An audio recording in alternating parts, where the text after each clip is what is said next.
자, 이번에는 요걸 해볼게요. 사무실을 임차하고 3년간 임차료 514만원을 수표를 발행해서 지급했다. 그러니까 당좌 예금이 나간 거죠, 지금. 그렇게 보시면 되고. 자, 어쨌든 얘도 마찬가지로 이자 비용과 마찬가지로 손익 항목에 대한 결산 수정 분계 사항입니다. 자, 보시면 일단 이거부터 해볼까요? 12월 1일 날 임차료와 관련돼서는 어떤 분기가 있어야 되는 거예요. 참고로 여러분들 임대료와 임차료는 다른 거죠. 구분하셔야 됩니다. 자, 임차료 이렇게 해놓고 비용이 54만원 이렇게 지금 발생했고, 그 다음에 수표 발행해서 줬다고 하니까 당좌예금이 이만큼 나가는 거고, 그죠? 이렇게 하시면 되고, 자, 12월 31일 날 수정 분계를 해줘야 되는데,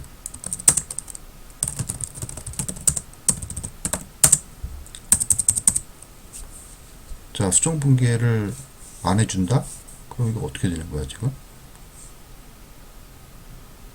예, 3년간 임차료 53만원을 수표만을 지급했다. 그러니까 3년간 계약을 했나 보죠? 3년간 임차 계약을 하고, 그 다음에 그 전액을 다 그냥 12월 1일에 다 줘버린 거예요.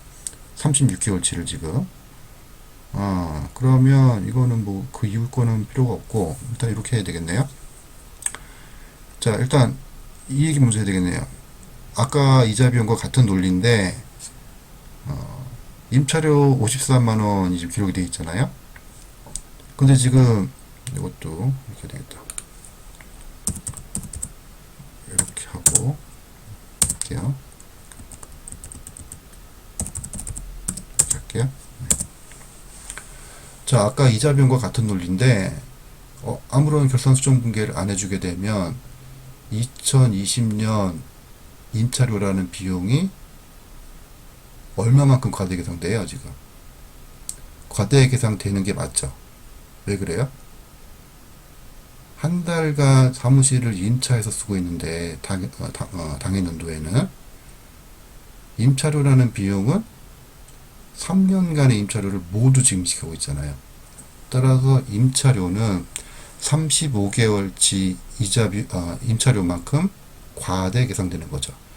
비용이 과대 계상되어 있으니까 당연히 이익은 35개월치 임차료만큼 이익은 과소 계상되는 겁니다. 따라서 역시 마찬가지로 적정한 기간손익 배분이 이루어져야 되는데요. 그래서 수정분기가 필요합니다.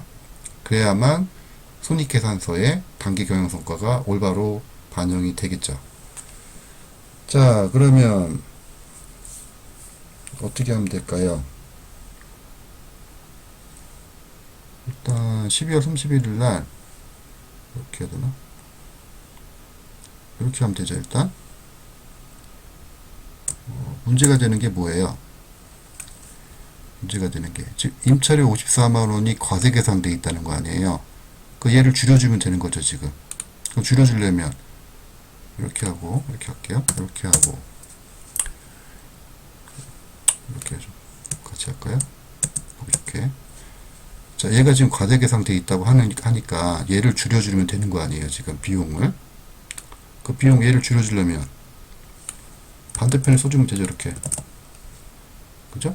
네, 반대편에 이렇게 써주면 됩니다. 근데 얼마큼 줄여줘야 되는 거예요, 지금? 35개월치만큼 없어지도록 하면 되는 거죠. 그러면 1개월치만 남게 되죠, 비용이. 그러면 얼마를 기록하면 돼요? 52만 5천원인가요? 그죠? 네. 한 달치 임차료가 54만원 나누기 36개월 하면 한 달치 임차료가 얼마예요? 자, 해볼까요? 나누기 36개월 하면 15,000원이네요. 15,000원. 그 월 임차료가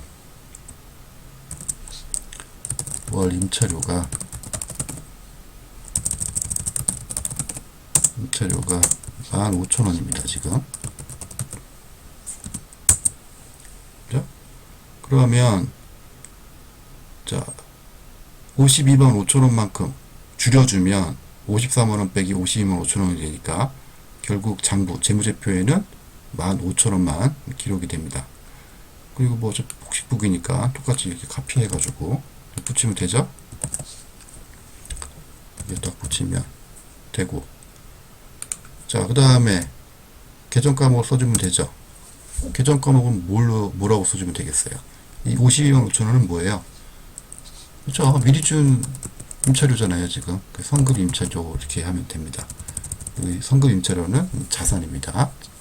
자산 계정 과목이에요. 그래서 자산의 증가, 비용의 발생, 비용의 감소라고 해야 되나? 이거를 뭐라고 해야 되는 거예요.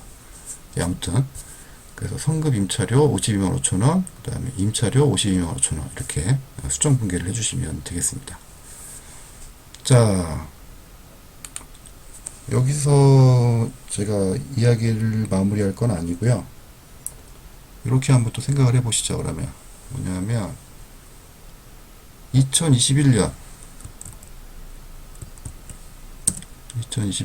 그럼 그 다음에 12월 30일에는 수정 분계가 필요합니까? 수정 분계가 필요합니까?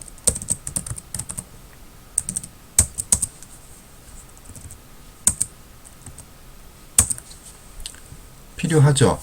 왜 필요해요? 그렇죠. 대답을 하셨겠지만, 잘 하셨겠지만, 선급 임차료라고 하는 자산이 과대 계산돼 있죠. 왜 과대 계산돼 있나요? 2021년 1월 1일부터 2021년 12월 31일까지 1년간 임차를 했잖아요. 따라서 선급이 줄어야 되는 거죠. 12개월치에 대한 선급 임차료, 자산을 감소시켜주는 수정 분기가 필요한 거죠. 자, 그럼 얘가 지금 이게 52만 5천원 잔액이 크다는 거 아니에요? 그럼 뭐 어떻게 하면 돼요? 똑같이 하면 되지. 자, 일단 짝대기 하나, 차대변을 구분하기 위해서 짝대기를 하나 거주고, 이게 지금 이게 금액이 큰 거니까 얘를 줄이자는 거잖아요. 그럼 줄이면 되죠. 줄이려면 반대편에 이렇게 써주시면 되죠. 반대편에. 자, 얼마큼 줄여야 되나요? 얼마큼? 1년치, 그러니까 12개월 임차료만큼 줄여야 되는 거죠. 사용을 했으니까. 그러면 12 곱하기 15,000원 하면 되죠. 그럼 얼마예요? 또 해봐야 되나? 18만원인가? 12 곱하기 15,000원. 18만원이네요. 그러면 18만원만큼 선급 임차료라고 하는 자산의 잔액을 줄여주셔야 됩니다. 이런 수정 분계를 해주셔야 되는 거예요. 자, 그 다음에 뭐 복식북이니까 똑같이 18만원 하면 되고요. 자, 그 다음에 여기 계정 과목은 뭐로 쓰면 돼요? 이제 그렇죠. 임차료라고 하셔야 됩니다. 다시 말씀드려서 2021년도 비용을 계산을 해주셔야 돼요. 이렇게 여기 이해가 되셔야 됩니다. 지금 아주 중요한 상황을 지금 제가 말씀을 드렸어요. 자, 그러면 그 다음에 더 해볼까요? 2022년 12월 31일은 수정 분계가 필요한가요? 수정 분계가 필요하죠. 그죠? 네, 필요하죠. 어떤 수정 분계를 하면 돼요? 마찬가지로 2022년 1월 1일부터 12월 31일까지 1년 동안 썼으니까 사무실을 똑같이 하시면 되죠? 똑같이 행동 이렇게 하시면 되고, 그런가? 똑같이 하면 되죠. 이렇게 카피해가지고 그냥 또 붙일게요. 판서를 안하고 텍스트 파일 쓰니까 또 이건 좋네. 자, 이렇게 하시면 되죠? 네.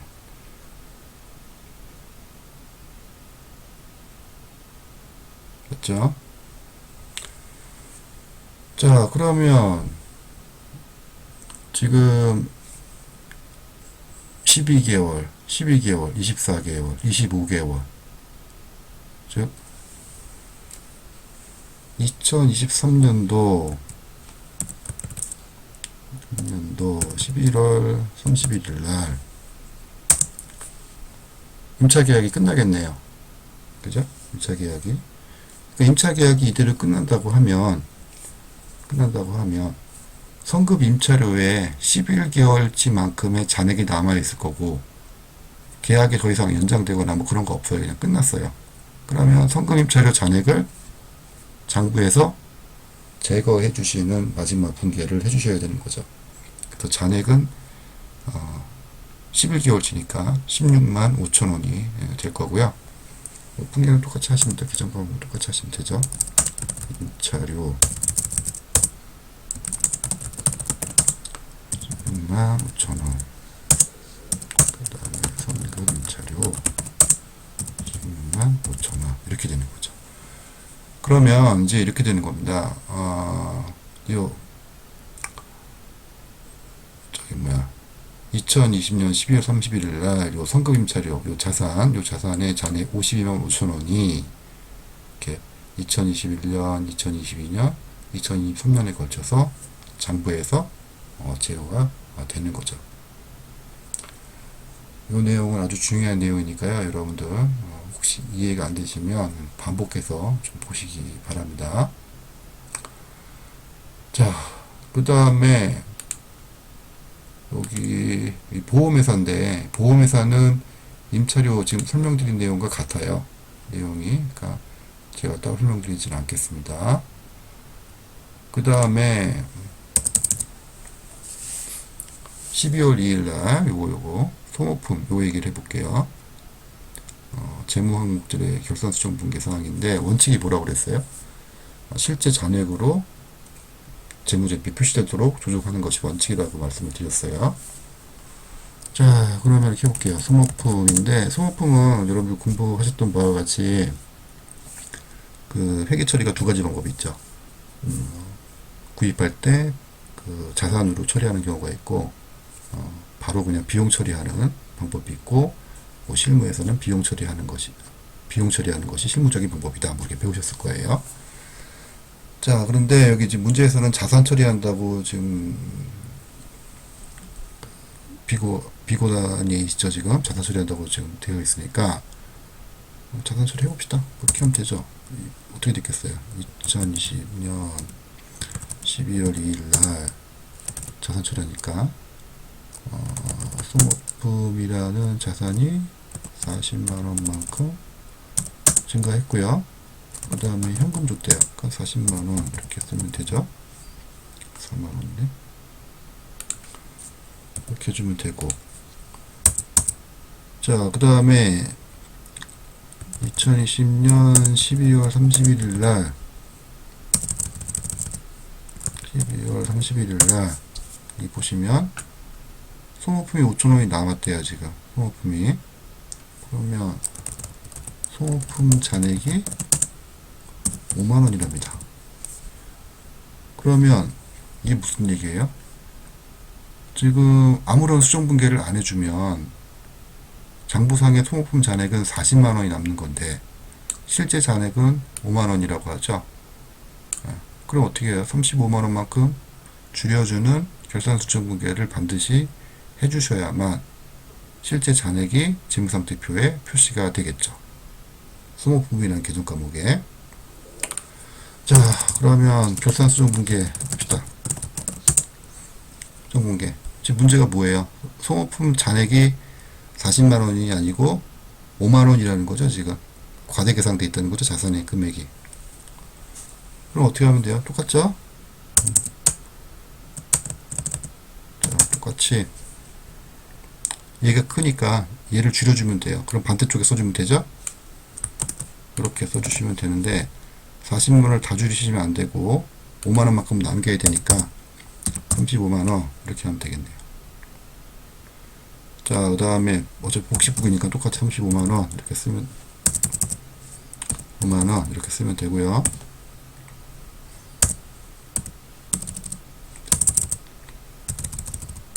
이렇게 쓰면 되고요. 자, 이제 계정 과목을 여기다 이제 뭐라고 쓸 거냐 이거죠. 자, 뭐라고 씁니까? 예, 그렇죠. 소모품 B라고 비용으로 인식해 주시면 되겠습니다. 자, 요거는 이제 자산 기준이고, 이렇게 한번 해볼까요? 비용을 했을 때로 한번 해볼게요. 비용을 했을 때, 구입할 때 비용 처리한 겁니다. 그러면 요거를 그냥 그대로 카피하면 되겠다. 아, 너무 좋네 진짜. 오프라인에서 그 판사할 때는 이걸 일일이 다 써야 되는데 온라인으로 하니까 이건 좋네요. 자, 소모품이 아니고 비용 처리하니까 비용 발생, 소모품비 이렇게 하면 되는 거죠. 그다음에 현금이 나간 건 맞고, 자, 근데 어떻게 돼요? 소모품 잔액이 5만원이래요 지금. 5만원이래요. 근데 지금 비용 처리해버렸는데, 전액 다 비용 처리해버렸는데 잔액이 남아 있다는 거죠. 그러니까 무슨 얘기 다시 말하면, 소모품을 다 쓴 게 아니고 35만원치만 쓴 거고, 따라서 소모품 B는 5만원만큼 과대 계상되어 있다는 얘기잖아요. 그러면 줄여주면 되죠. 얘를 줄여주면 되는 거죠. 그럼 우리 앞에서 계속 지금 똑같은 거 하고 있어요. 자, 이게 문제라고 하니, 이게 금액이 과대 계산돼서 문제라고 하니 줄여줍시다. 그럼 반대편에 이렇게 써주면 되죠. 맞습니까? 자, 얼마나 줄여야 되나요? 얼마를 줄여야 돼요?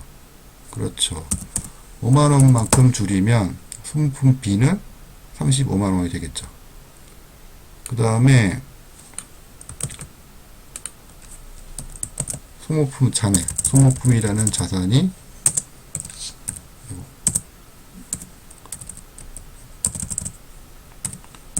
5만원이 남도록, 잔액이 기재가 되도록, 계정 과목은 소모품이라고 써주시면 되겠습니다. 그래서 소모품 5만원, 소모품이 5만원, 이렇게 소모품비 5만원 이렇게 해주시면 자산 계정에 소모품이 5만원이 잡히고요. 잔액 5만원이 잡히고, 소모품 B라고 하는 비용은 35만원만큼 손익계산서에 올바로 반영이 되겠습니다. 자, 이렇게 해서 제가 좀 오랜 시간 동안 핵심 예제 6번을 가지고 결산 수정 분계 사항을 이제 말씀을 드렸어요. 제가 다시 한번 강조드리는데 꼭 기억해 두시고 활용을 하시기 바랍니다. 첫 번째, 결산 수정 분계 원칙이 있는데 두 가지다. 꼭 기억해 주세요. 두 가지다. 손익 항목은 단기 경영 성과만 반영되도록 수정하는 게, 조정하는 게 원칙이다. 그래야만 손익계산서상의 단기 경영 성과가 올바로 표시가 되겠죠. 꼭 기억해 두시고요. 재무 항목, 그러니까 자산, 부채, 자본 항목의 결산 수정 분계 원칙은 실제 잔액이 재무상태표에 기재되도록 수정하는 게 원칙이다. 이렇게 기억을 해주시기 바랍니다. 자, 이렇게 해서 일단 핵심 예제 6번까지 제가 말씀을 드렸습니다. 그 다음에 내용은 쭉 넘어가시면은요,